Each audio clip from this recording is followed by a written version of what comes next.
ভাই ভালোই লাগে না? এই পুজো বা যে কোনো বিয়ে মানে এত আনন্দ করি, সে আনন্দের পরের দিন একেবারে যে সময় সেই অনুষ্ঠানটা শেষ হয়ে যায়, খুব দুঃখ লাগে। এই কারণে কোনো আনন্দই নিতে ইচ্ছে করে না, মনে হয় এরকম। কিন্তু যখন পুজো আসে, যখন কোনো একটা মানে আনন্দের একটা মুহূর্ত আসে, তখন তো আর না নিয়ে থাকতে পারি না।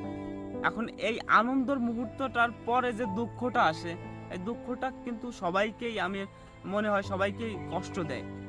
আমি একটা জিনিস অবজারভেশন করেছি, সেটা হলো আপনি যদি এই দুঃখটা না পেতে চান, তাহলে কিন্তু একটা বিষয় করতে পারেন।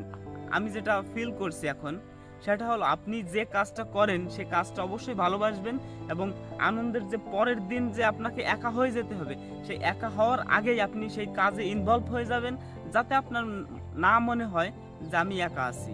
এবং আপনার মন দিয়ে সেই কাজটা করতে হবে। জোর দখলে কাজটা করলে কিন্তু আপনি সেই দুঃখটা থেকে বের হতে পারবেন না। ধন্যবাদ।